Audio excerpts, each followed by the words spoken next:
At this time, we're going to continue our session addressing the PSA testing issue for African American men. And what I'd like to do is to walk through a statement that we released yesterday.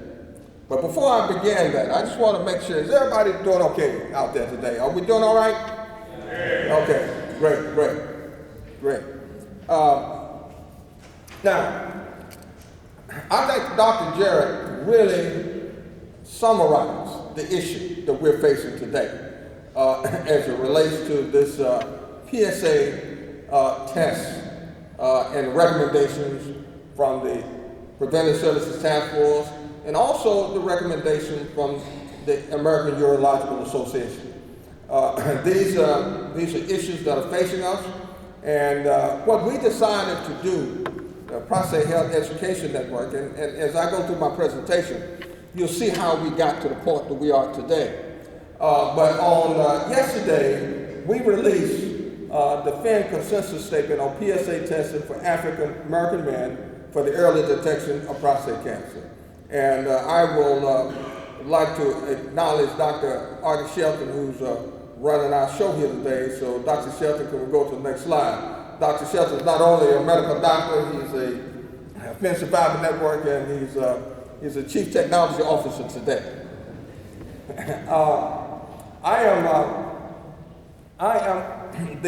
Let's talk about the background and overview.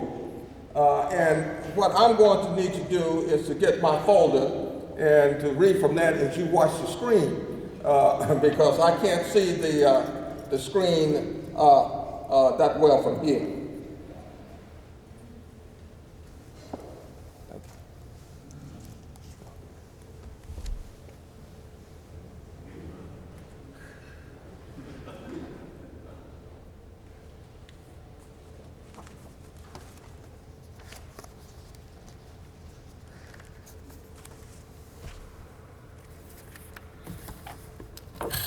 All right, thank you. I think Dr. Jarrett pointed out our higher incidence and higher mortality rate, and the fact that it's the largest racial disparity, in fact, for any major cancer. And all African American men are deemed to be at high risk for prostate cancer.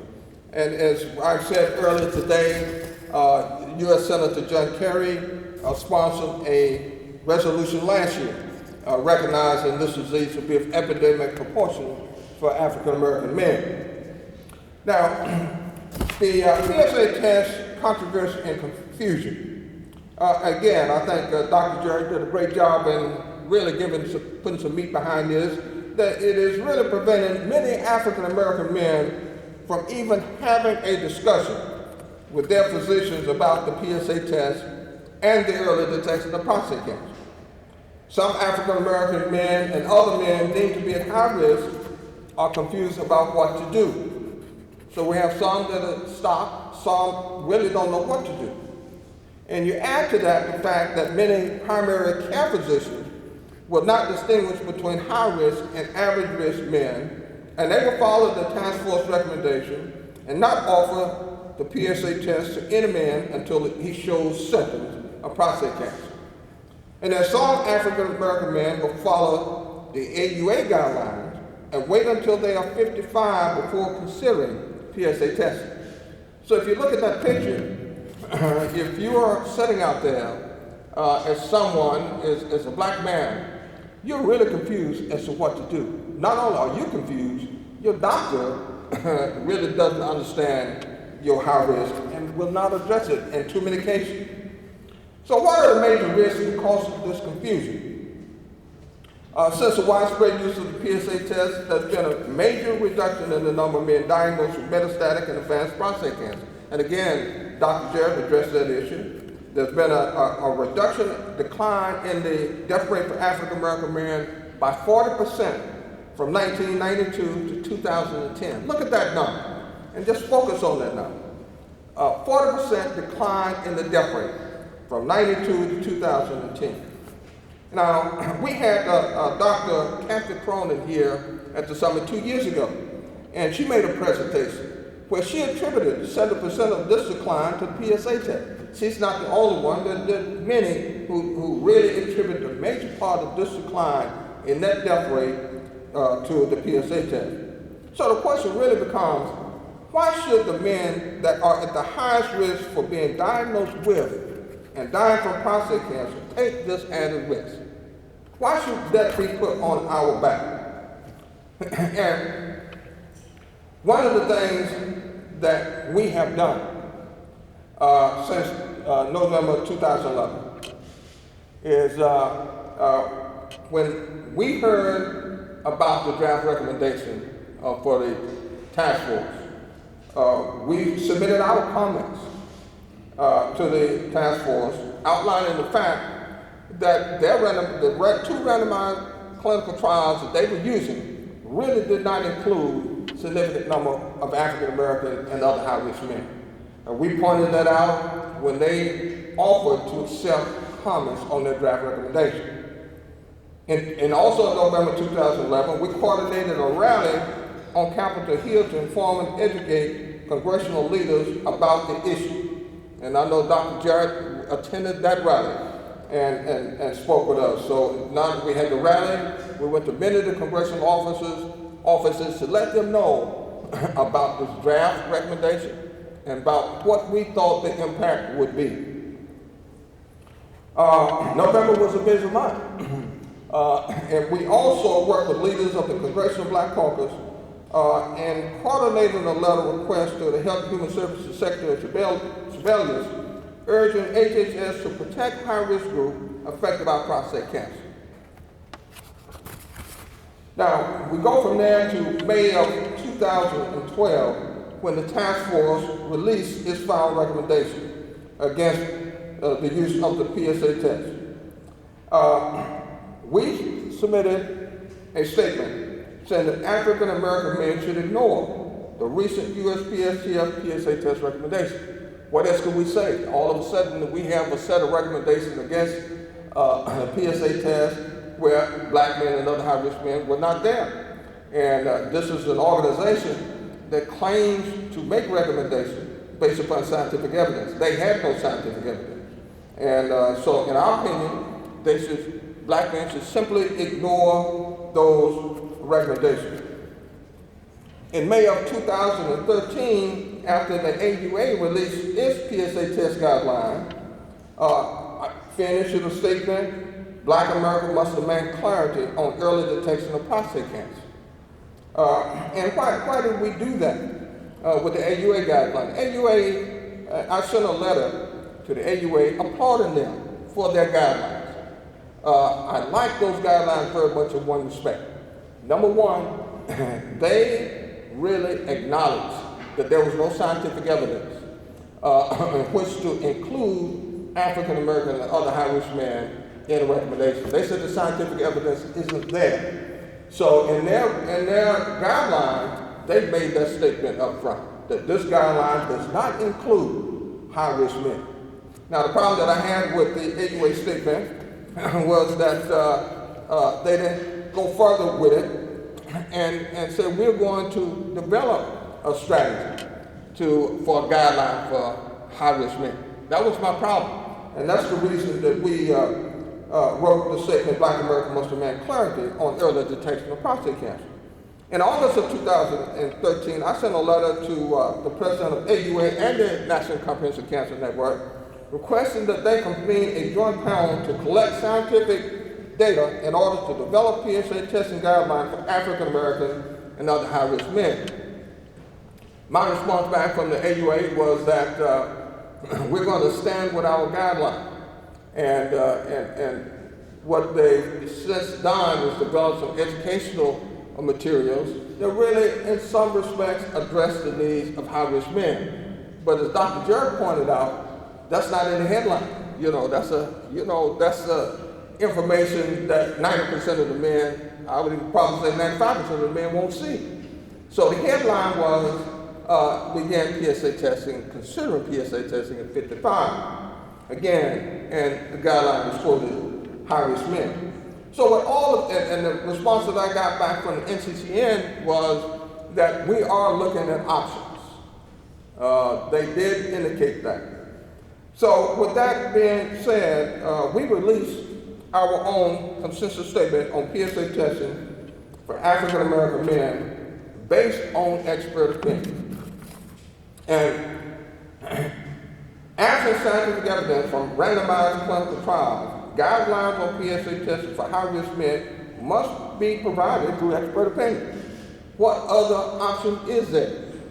If there's no scientific evidence and people issuing guidelines based upon air or whatever, then you have to go back to scientific, to expert opinion. And so what we did was to look at a statement, and we looked at a statement that was delivered in Melbourne, Australia, the World Congress of Prostate Cancer. And from that statement, we fashioned a statement dealing specifically with PSA test guidelines for African American men. We sent this statement, a draft statement, to a number, specifically to 27 of the leading experts in the country on prostate cancer. Only 27. My interest was to gain their feedback and to try to work out a statement that they would all agree to. And so in the process, they reviewed our statement, they commented, and either decide to accept that statement as a signatory or not to accept that statement as a signatory. Of those 27, 23 are signatories on the statement. And that's quite an accomplishment, I think.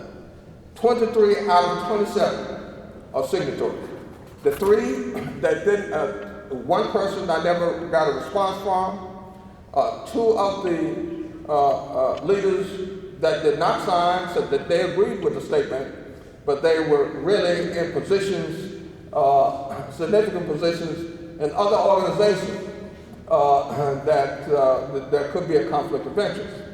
And I only had one person that did not agree with the statement. And interestingly enough, that's a person that I had worked with in this area probably longer than any of the other doctors that I had worked with. He agreed with everything but the summer. And so he's the one person that declined to be a signatory for reasons other than a conflict of interest. And you have the statement in your package. I'm not going to walk through all of the men here who are signatories, but I think if you look at that list, you can see that we have many of the leading experts in this field today.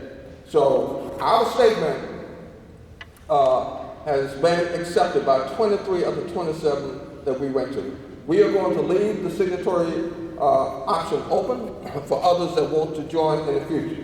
Now I want to spend some time and walk through the consensus statement, and then I'm going to ask Dr. Compton Benjamin and Dr. Jarrett, if they would, to comment on this, and it is at this point.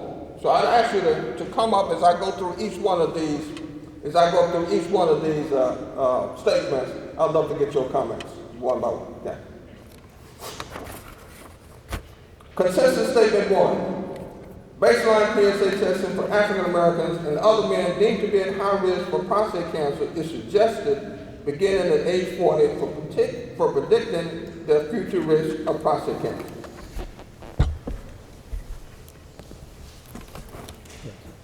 Now, that's a very different statement than the task force statement that you should do a PSA test and the AUA statement that says men should begin considering the PSA test at age 55. However, the AUA does make provision for men at high risk to consider PSA testing at an earlier age. But I think clear guidance, you have to be specific, and that's what we try to do with this baseline with Consensus Statement 1. And there's some other points here. Baseline PSA testing is important, has value for risk stratification. The median PSA for men age 40 to 49 ranges from 0.5 to 0.7, with the 75th percentile ranging from 0.7 to 0.9. And we can walk through all of those, but what I would like to do is really ask the two experts here to comment. Now, Dr. Carter,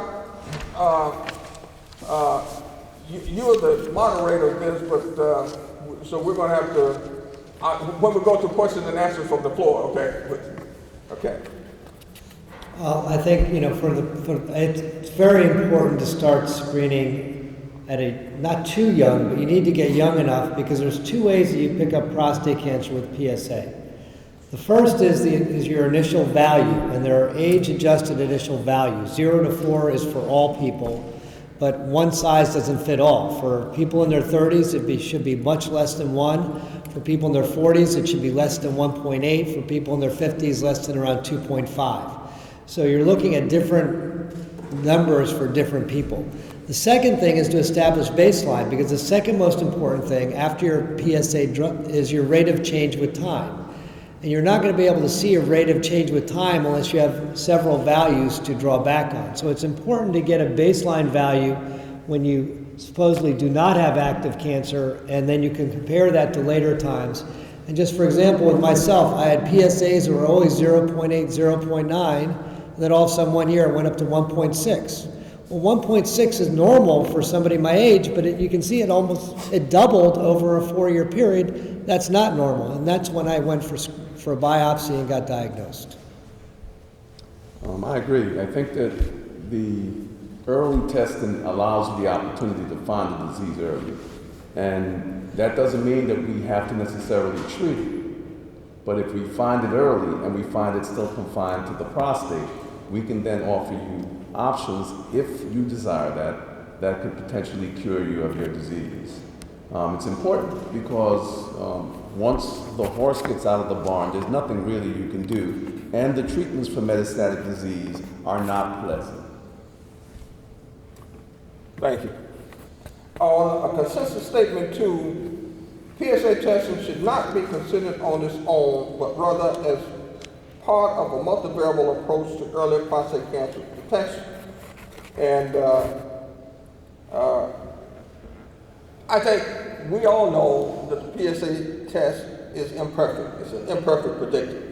You can have a high PSA and you may not have prostate cancer, or you can have a low PSA and you may have prostate cancer.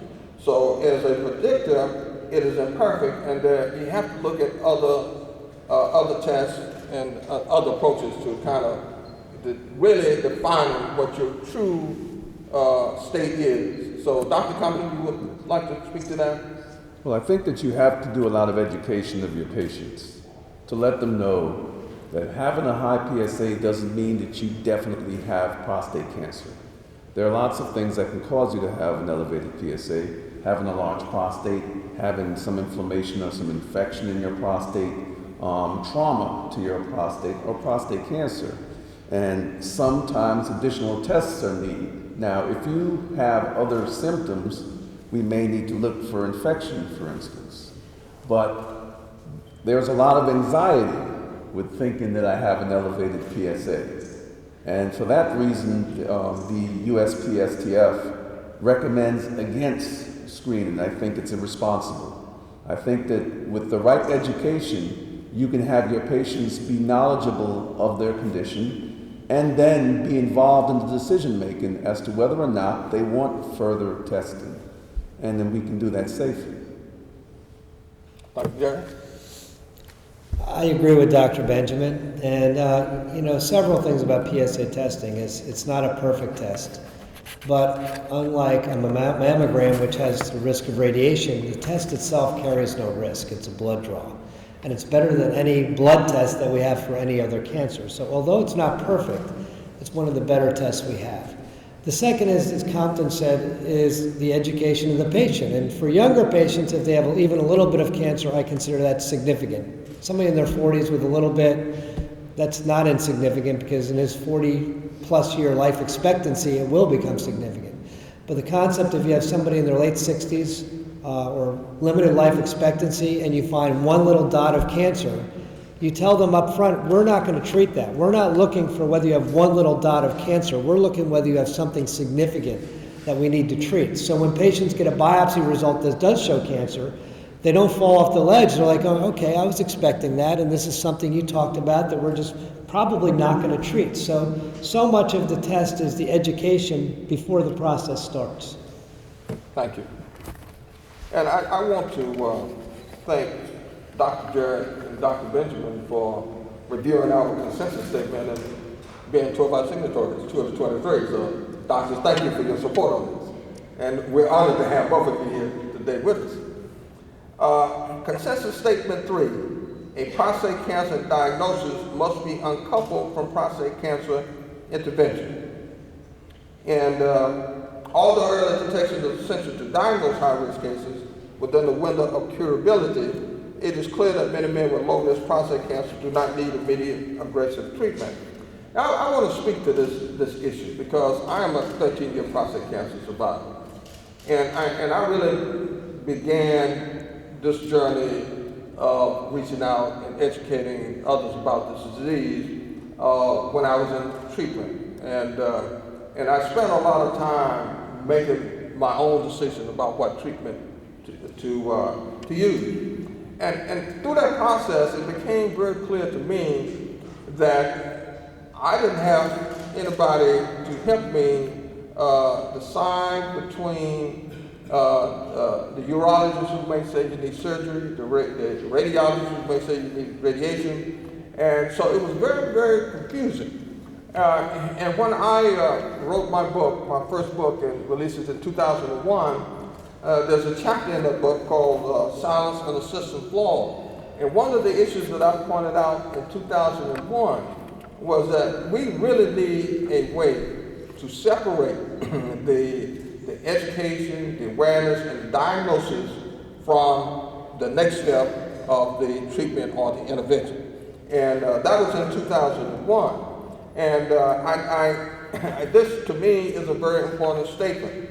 African American men, since we have a higher incidence rate, we have an increased risk for overtreatment and potentially suffering unnecessary harm from such treatment.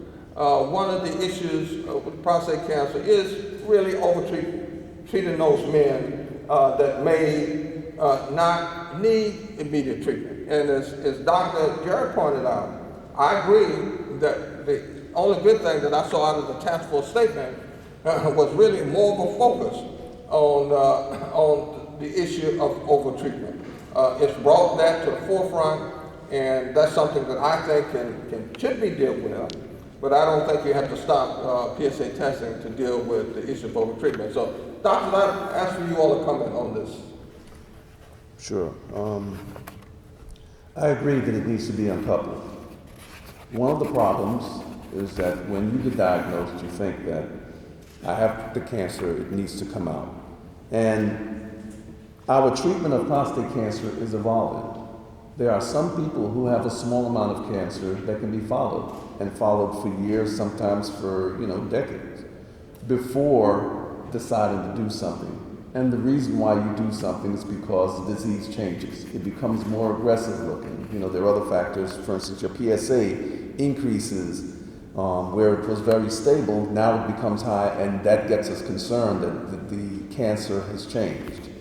Over the last 5 years, there's been an increase in the number of patients and an increase in the urologist's comfort in allowing patients to be followed that have prostate cancer. We know that prostate cancer is overtreated. However, there are some patients who present with high-risk disease, high Gleason scores, aggressive-looking tumors, and those definitely need to be treated. And if we say that we're not going to test anyone, we're going to allow those people to blossom into metastatic disease before we find them. At that time, the treatments that we offer them are going to be very unpleasant. Treatments which take away your testosterone, gives you hot flashes, bone pain, things of those nature. And I think that what we need to do is to take a step back, try to find ways that we can treat the cancer that needs to be treated, and allow people who have a small amount of cancer to continue to live with their cancer, to have a good quality of life, and to be able to enjoy their life the way they have it until something else needs to be done. I agree 100%. And one of the problems with prostate cancer research is that we're further behind many other cancers as far as looking at factors that will help us uncouple who needs to be treated and untreated. If you look at breast cancer, they have complicated genetic testing that can tell you whether your genes make you at high risk for an invasive cancer. There's complex imaging that can show breast cancer. And we're coming up with that. In the last couple of years, we've seen that the MRI has become a great tool in trying to confirm that the cancer that we're seeing under the microscope is indeed the same thing that we're seeing inside the body. There are new genetic tests that are helping us to determine whether this is a bad cancer from a good cancer. So I think as we get more research in the area, we'll get more tools that will help patients to make that decision either to treat or not to treat. Thank you. I'm going to move to PHEN positions and recommendations.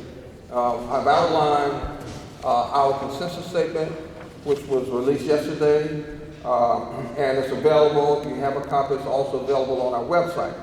And I certainly recommend that all of you take time and go study that statement. But PHEN positions and recommendations now are that PSA testing guidelines should be bifurcated for average risk men and high risk men based on the available scientific evidence for each population. We feel there's a clear need for separation, and PHEN hopes that its consensus statement creates movement in this direction.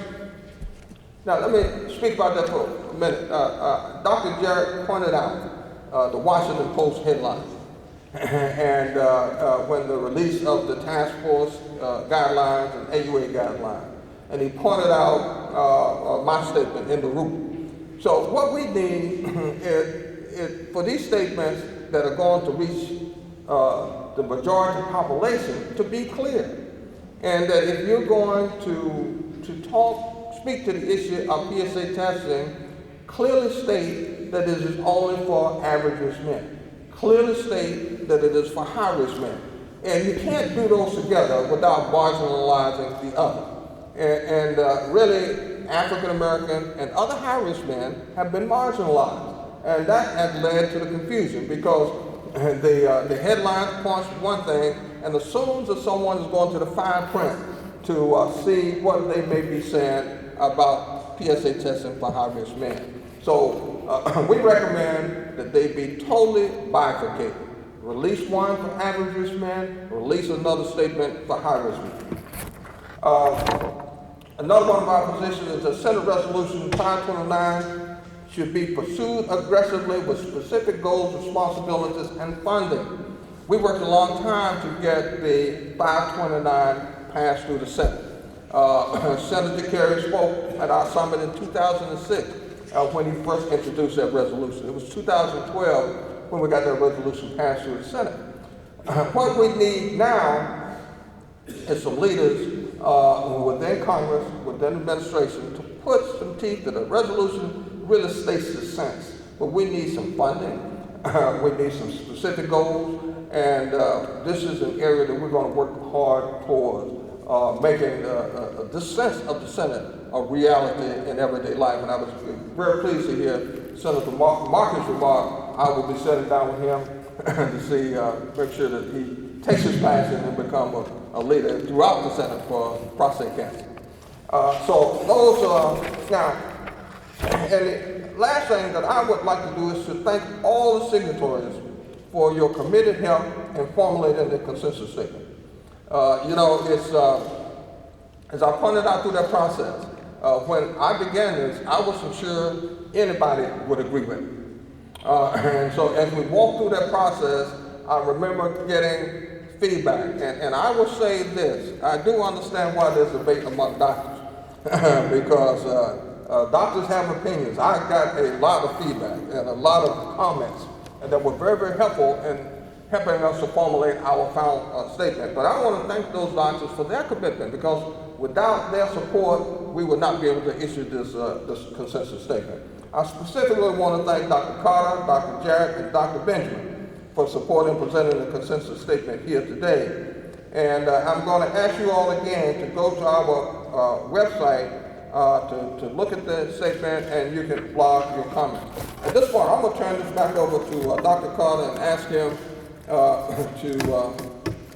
handle the questions and answers from our guests. Thank you very much.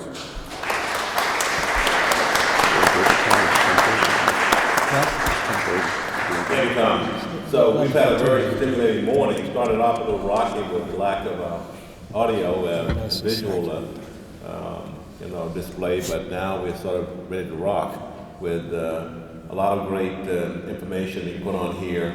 And I'm interested to see what kind of questions come from the audience based on what we feel is something that's brand new and cutting edge. That we've come up with a consensus statement. We've gotten support from physicians around the country on this, and I'm curious now about questions from the audience that we can pass on to our panelists. Yes, sir. You want to stand up and give your name? Yeah, I'm Myron Bernstein. I'm down there with Dr. Jarrett. Question is, has the organization considered widening this concept of the consensus statement, putting together a summit for next year of some of the top minds in the country from different sections all over the country, writing their own full statement and sort of like a protocol? I've been in medicine for 42 years, and a lot of things that I've done was to create the standard of care. So the opinion is good, but why not we actually get people together to counter what we put out there and say, this is what the top 20, 25 people came together and decided should be a standard of care in the community going forward and have it for next year. Well, thank you for that question. Is this mic on? Okay. Hold on. Okay. Now the mic is on. The question was, have we considered convening a summit on the statement itself, bringing some of the signatories across the country to look at really the protocol and taking this the next step? Let me answer that by saying we are considering that, and one of the things that we know that we have to do is one thing to present a statement with all the references. The other thing is, how do you translate this into language for the everyday man so that they can understand? And I think that's your point. And we got one of the first responses that we got when we released this was from a pastor of the church that, hey, I'm going to post this on my church website, but how can you help me break this down so that my members can understand it? So we are looking at actions that we can take to do just that. Thank you. We also need to create some buzz so that this kind of thing also gets on the front page of the Washington Post and the Boston Globe and some of the other media outlets that this kind of thing has not sort of gotten on in the past. Yes, ma'am.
Right. So the question was for our audience on the website was to try to find a way to get this information to the doctors, family practice doctors, primary care doctors, people in the hospitals because of the pushback on doing the screening. And one of the driving forces behind Tom's consensus statement was just that, to try to get this out so that doctors, those of us who practice medicine and take care of patients on the front lines, have an opportunity to have our own Bible, so to speak, something to go by, because the confusion has always been, whose advice are you taking? Which one of these boards are you looking at? I mean, you can have 5 or 6 different ways to go, depending on whose guidelines you're going to look at. Anybody want to address that? Yeah. It's a multifactorial process, and if you look, it's very interesting because actually the first recommendations by the task force were against breast cancer screening, and especially in younger patients. And I think that the women's interest groups were very organized and very effective in persuading the task force against following through on those recommendations. So you cannot underestimate the power of the press, the power of the NFL, the power of grassroots organizations, because you're right, it's a very confusing message out there. And, obviously, we haven't done a great job because the task force did not back down and they still went through with the recommendations despite all this information. So I think that you have to start at a more basic area, and we have to get people on board.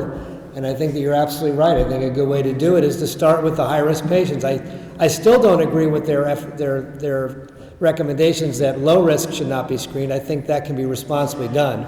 But at least if we start with the high risk and get that separated out, because I don't think anyone really would argue against that. Even the people you talked to that wouldn't sign, it was only signed because it had a conflict of interest because they were probably on the task force or had some input to it. So I think that it's a big uphill battle, but it's one that can be obviously done. And I might add, in terms of getting the message out, that I am very, very encouraged by the fact that we had 23 out of 27 of the physicians who signed the statement. That tells me that people truly recognize that the task force recommendation is bogus, and they will support the right message. So we're going to continue to move this forward and try to build a type of momentum where we can reach into different communities. And again, today we're going to talk about how we're going to, the mechanism that we have in place to try to make some of that happen. I mean, just another comment here. Look at our screening program. We screened 1,800 people in 1 year with the backing of the NFL, NBC, all these people. When it was just us backing it, we screened 100 people in a year. That is pretty dramatic because that was the support we had before the task force, and then you can see what support we had after the task force. I think that you also have to think of the patient. Men in general are looking for any excuse to not have someone put a finger in their rectum. And it is very important, this is a very important part of the test. With women, they don't mind having something crush their breasts because they know it saves lives. And we have to bring it home to them, especially to the high-risk patients, that this test, this blood test, and the rectal exam saves lives. Thank you. Yes, sir. My name is Jarrett. I totally agree with your statement. My concern is the use of the word high risk because of the number of men who went out of wedlock. A lot of them aren't connected to their biological fathers, so they don't know, in fact, they may be high risk. And so I think there's something should be done to try to communicate that information back to the community. A lot of these folks tend to be younger. So my question is, what kind of operations, how can you add a quarter to that consensus statement that kind of builds to research their biological fathers to ascertain are they at high risk? Because they may not know. Well, what we're looking at is high-risk men, for the purposes of the statement, African-American men with a family history, and I do appreciate your point, and men exposed to Agent Orange. I'm not sure that we can I don't know how we suggest to people to research their family history to find their true biological roots. But I will agree with Dr. Jarrett, and that I don't agree with the statement, the task force statement, as relates to any men. But one of the things that we're trying to do is to make sure that we get some support and momentum around this issue as it relates to the men at highest risk. If we broaden this, if we broaden our statement to include others, we wouldn't get 23 out of 27. So we're probably going to run this pretty narrow and try to get momentum on this issue and move it that way. Yes, sir.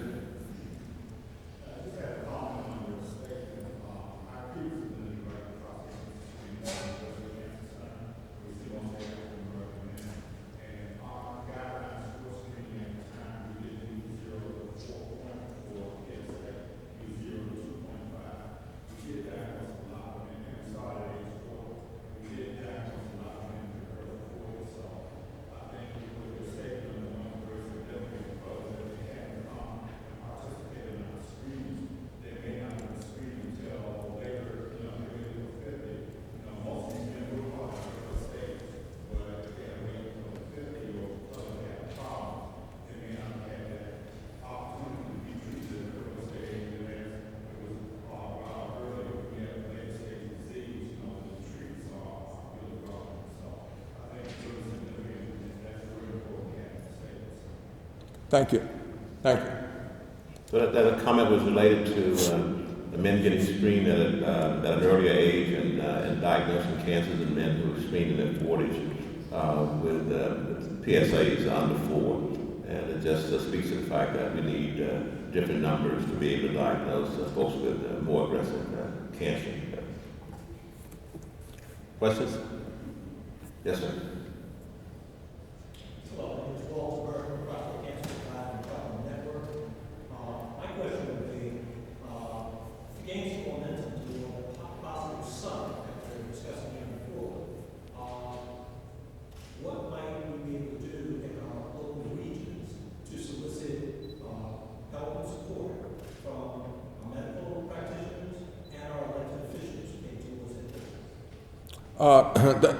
That's a good question, Walter, and I know you do a lot of work on this area. I would like to hold my answer until our next session at the convention center, because we're going to address how PHEN feels that we need to outreach and educate the community, the resources we have in place, and how we need to expand those. So, if you don't mind, thank you. And we want everybody to come to that session to hear that answer. Questions? Well, I guess we answered all the questions then. Okay. Dr. Bennett, you want to say anything? Sure. I just want to remind everyone that African Americans have a rate of prostate cancer that's about 1.6 times higher than non-African Americans. And they also have a rate of death which is about 2.4 times higher than non-African Americans. They're at a higher risk of getting prostate cancer. They're at a high risk of dying of prostate cancer. They are a high-risk group and therefore need to be in some kind of screening protocol where we can detect this earlier and as a result prevent unnecessary deaths. Thank you. Just a comment as well as, one of the important things I saw early on with the prostate cancer screening when it was, I think, going well, was it was really the women that got the men in. The women are very good about following up on health needs and men aren't. And so it was actually the women that brought the men into their prostate cancer screening. So the problem is that women as well are reading the front page of the paper and they're getting this message. And so you don't see the women going, you need to go get that test done. So that's why all these little things help, little prostate cancer runs. We have a prostate cancer run that we do sponsor from GW and Zero. And we don't make any money on it, but it gets a couple thousand people out there and people see the advertisements and the people running in blue, church organizations, I think the NFL Players Association is starting to get engaged again. It is ironic to me that you have the NFL is, a large number of African American players, and they're out wearing pink, which is great. But why aren't they wearing blue? And why does the NFL refuses to let them? There's no NFL day. Individual players will wear blue.